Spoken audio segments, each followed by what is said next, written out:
Meu filho não contou aquilo chorando. Ele não disse por engano. Ele olhou nos olhos de um grupo inteiro de pessoas e falou com uma calma que eu jamais vou esquecer. Minha mãe morreu na semana passada. Eu estava viva. Naquele exato momento eu permanecia sentada dentro do meu carro, do outro lado da rua, olhando pela janela do salão comunitário em Campinas, onde acontecia a festa de aniversário da minha própria neta. Meu nome é Helena Duarte, tenho 34 anos, sou viúva há 5 anos e até aquele dia eu acreditava que, apesar das dificuldades, meu filho Gabriel ainda carregava algum amor por mim. Quando ouvi aquelas palavras saindo da boca dele, senti como se todo o ar tivesse desaparecido. Algumas pessoas abaixaram a cabeça em sinal de respeito. Outras colocaram a mão sobre o peito. Uma senhora chegou a enxugar as lágrimas antes mesmo de conhecer a história. E Gabriel apenas continuou conversando normalmente. Nenhuma lágrima, nenhum remorso, nenhuma hesitação. Eu continuei imóvel atrás do volante. Minhas mãos tremiam tanto que a chave caiu no assoalho do carro. Durante alguns segundos, pensei em entrar naquele salão e gritar que eu estava viva. Pensei em abraçar minha neta, dizer que a vovó nunca a abandonaria. Mas alguma coisa dentro de mim me impediu. Peguei o telefone e desliguei a tela sem fazer nenhuma ligação. Se o meu próprio filho havia decidido apagar minha existência diante de todos,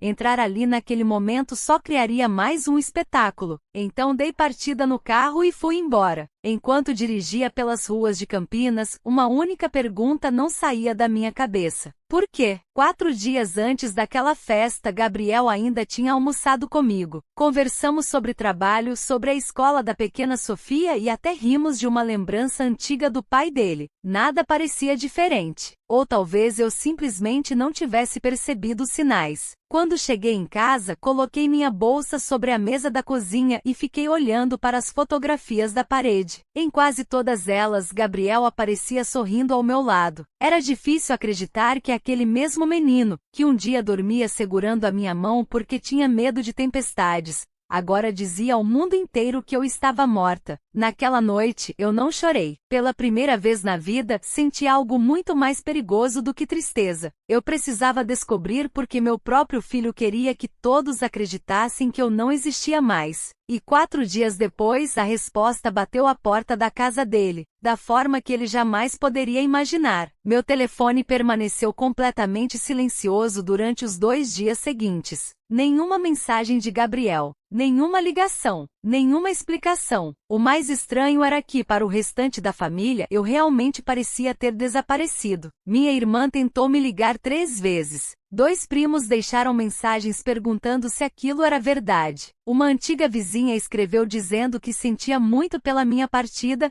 e que havia recebido a notícia por meio de Gabriel. Foi naquele instante que percebi que ele não havia contado aquela mentira apenas na festa. Ele estava espalhando aquilo para todo mundo. Respirei fundo e desliguei o telefone. Na manhã seguinte, fui até o cartório onde, anos antes, eu havia resolvido toda a documentação deixada pelo meu marido. Eu precisava organizar alguns papéis que ainda estavam guardados em um cofre. Não era por vingança. Era porque, pela primeira vez, eu queria entender exatamente o que ainda estava em meu nome. Enquanto a funcionária separava os documentos, um detalhe chamou minha atenção. Havia uma solicitação recente para a emissão de uma segunda via de uma procuração antiga. Meu coração acelerou. Eu nunca havia pedido aquilo. Perguntei quem tinha feito a solicitação. A funcionária explicou com toda a educação que não poderia revelar muitas informações, mas confirmou que alguém havia tentado utilizar documentos relacionados ao meu nome poucos dias antes. Saí dali com um peso enorme no peito. Aquilo já não parecia apenas uma mentira contada por impulso. Parecia um plano. Passei o restante da tarde lembrando de pequenas situações que na época ignorei. Gabriel perguntando onde eu guardava meus contratos. Gabriel insistindo para que eu digitalizasse meus documentos. Gabriel querendo saber a senha do meu cofre caso acontecesse alguma emergência. Naquele momento, todas aquelas perguntas começaram a fazer sentido. Quando cheguei em casa, encontrei um envelope debaixo da porta. Não havia remetente. Dentro dele existia apenas uma folha impressa. Era uma cópia de uma conversa. Reconheci imediatamente o número de Gabriel. Na mensagem, alguém perguntava: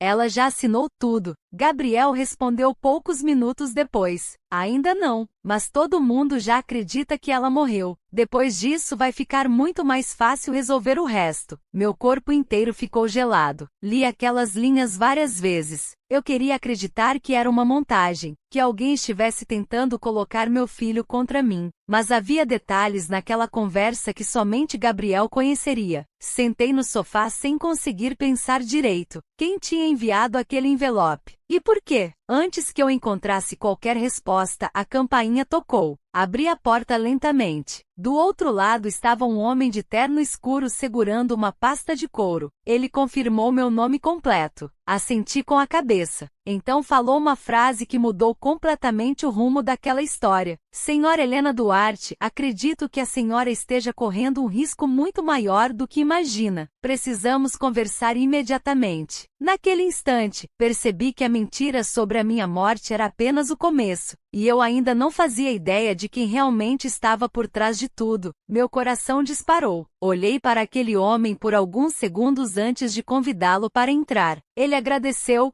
colocou cuidadosamente a pasta sobre a mesa da cozinha e esperou que eu me sentasse. Meu nome é Ricardo Menezes. Sou advogado especializado em fraudes patrimoniais. A palavra asterisco asterisco fraudes asterisco asterisco fez um frio percorrer minha espinha. Ele abriu a pasta e retirou vários documentos. Há 3 dias, meu escritório foi procurado por um homem que dizia representar os interesses da família de uma mulher falecida. Meu estômago se revirou. Essa mulher era eu, não era. Ele apenas confirmou com a cabeça. Segundo Ricardo, Gabriel havia apresentado uma cópia da minha certidão de nascimento, fotografias antigas, documentos pessoais e afirmado que eu havia morrido de forma inesperada durante uma viagem. O objetivo era iniciar procedimentos para localizar bens, cancelar contratos e acelerar processos administrativos antes mesmo que qualquer verificação mais profunda fosse concluída. Felizmente, uma funcionária do escritório estranhou alguns detalhes. Ela pesquisou meu histórico profissional e encontrou uma entrevista que eu havia concedido poucos meses antes para uma associação de empreendedoras de Campinas. Aquilo significava que eu estava claramente viva. Foi por isso que Ricardo decidiu investigar antes de aceitar qualquer procuração. Enquanto ele falava, cada peça começava a se encaixar. Gabriel não queria apenas que as pessoas acreditassem que eu tinha morrido. Ele precisava que acreditassem nisso. Respirei fundo e perguntei. Ele conseguiu alguma coisa. Ricardo balançou a cabeça, mas tentou. Naquele instante, senti um misto de alívio e decepção. Alívio porque ele havia falhado. Decepção porque meu próprio filho tinha sido capaz de planejar tudo aquilo. Ricardo então colocou outro documento diante de mim. Existe mais uma coisa que a senhora precisa ver. Era uma solicitação feita semanas antes para transferir um pequeno apartamento que ainda estava registrado em meu nome. O pedido havia sido recusado porque uma assinatura obrigatória não correspondia ao padrão registrado em cartório. Alguém tinha falsificado minha assinatura. Fechei os olhos por alguns segundos. Lembrei-me de todas as vezes em que Gabriel insistia para que eu assinasse papéis rapidamente, dizendo que eram documentos simples do condomínio, do banco ou do seguro. Na época, eu nunca desconfiei. Sempre confiei nele. Ricardo permaneceu em silêncio até que eu recuperasse o fôlego. Depois falou calmamente. Senhora Helena, antes de vir até aqui, eu conversei discretamente com outra pessoa. Quem? A sua nora. Meu olhar se levantou imediatamente. Mariana, ele confirmou. Ela não fazia ideia do que Gabriel estava fazendo. Meu coração acelerou outra vez. Segundo Ricardo, Mariana havia estranhado o comportamento do marido desde a festa de aniversário. Gabriel escondia documentos, saía de casa dizendo que resolveria assuntos da família e ficava extremamente nervoso sempre que ela fazia perguntas. Na manhã anterior, enquanto organizava um armário, Mariana encontrou um envelope cheio de cópias de documentos meus. Ela também encontrou um rascunho de uma declaração de óbito com o meu nome. Assustada, fotografou tudo antes que Gabriel percebesse. Essas imagens haviam chegado até Ricardo poucas horas antes. Eu senti as lágrimas finalmente escorrerem pelo meu rosto. Não era pela tentativa de golpe. Era porque naquele momento ficou impossível continuar inventando desculpas para proteger meu próprio filho. Ricardo fechou lentamente a pasta. A polícia já foi informada, mas existe um um detalhe importante. Limpei o rosto e respirei fundo. Qual detalhe? Ele me encarou com seriedade. Daqui a algumas horas, Gabriel vai descobrir que a senhora está viva. Fiquei em silêncio. Ricardo então completou.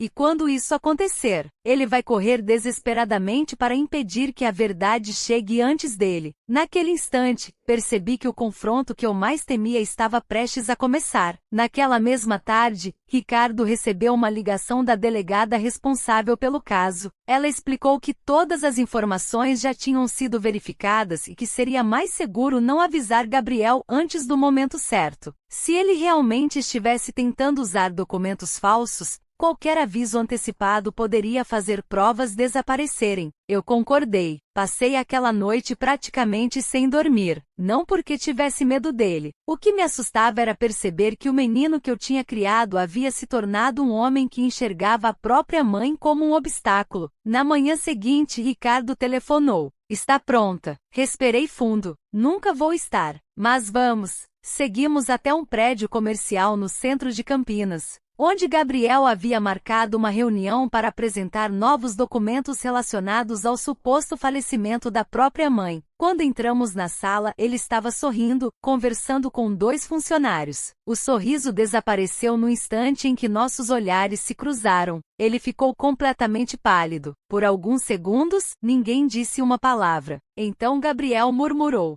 "Mãe." A delegada entrou logo atrás de nós. "Senhor Gabriel Duarte, pedimos que permaneça sentado." Ele tentou dizer que tudo não passava de um mal-entendido. Tentou explicar que havia entendido algumas informações de forma errada. Tentou convencer todos de que apenas estava organizando a documentação da família. Mas as fotografias, as mensagens, as cópias dos documentos e os registros das solicitações contavam outra história. Ricardo colocou tudo sobre a mesa. Cada papel desmontava uma desculpa. Cada mensagem revelava um novo detalhe. Quando a delegada mostrou a fotografia da falsa declaração de óbito encontrada por Mariana, Gabriel abaixou a cabeça. Pela primeira vez, ele não tinha nenhuma resposta. Mariana entrou alguns minutos depois. Os olhos dela estavam vermelhos. Ela segurava a aliança nas mãos. Olhou para Gabriel durante alguns segundos antes de falar. "Eu defendia você porque acreditava em você, mas você usou até o nome da sua própria mãe." Gabriel começou a chorar.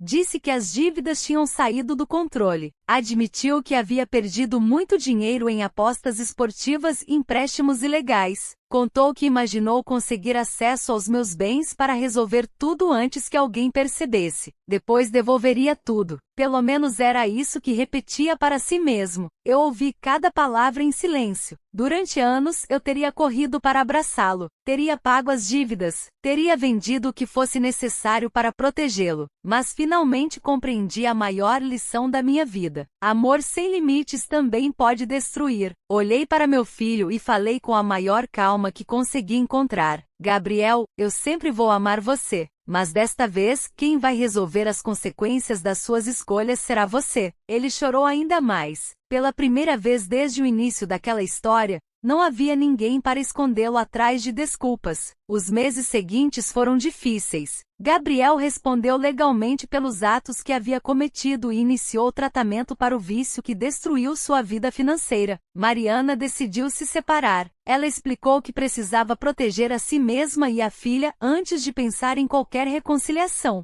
Eu respeitei sua decisão. Mesmo com toda a dor, continuei presente na vida da minha neta. Nunca falei mal do pai dela. Uma criança não merece carregar o peso dos erros dos adultos. Quase um ano depois, Gabriel pediu para me encontrar. Escolhemos uma praça tranquila onde, muitos anos antes, eu o levava para brincar. Ele parecia diferente. Mais magro, mais humilde. Sentou-se ao meu lado e permaneceu em silêncio por alguns instantes. Então tirou uma carta do bolso. Nunca consegui dizer isso olhando nos seus olhos. Li cada linha lentamente. Ele não pediu dinheiro, não pediu ajuda, não tentou justificar o passado. Apenas reconheceu que no momento em que disse ao mundo que eu estava morta, havia enterrado a própria consciência. Quando terminei de ler, abracei meu filho, não porque tudo estava resolvido, mas porque, finalmente, o arrependimento tinha substituído a mentira. Na volta para casa, compreendi algo que jamais esquecerei. As pessoas costumam acreditar que a maior lição da vida chega quando perdemos alguém. Na nossa família, ela chegou quando um filho descobriu que a pior morte não é a do corpo, é a da honestidade. E reconstruir essa parte leva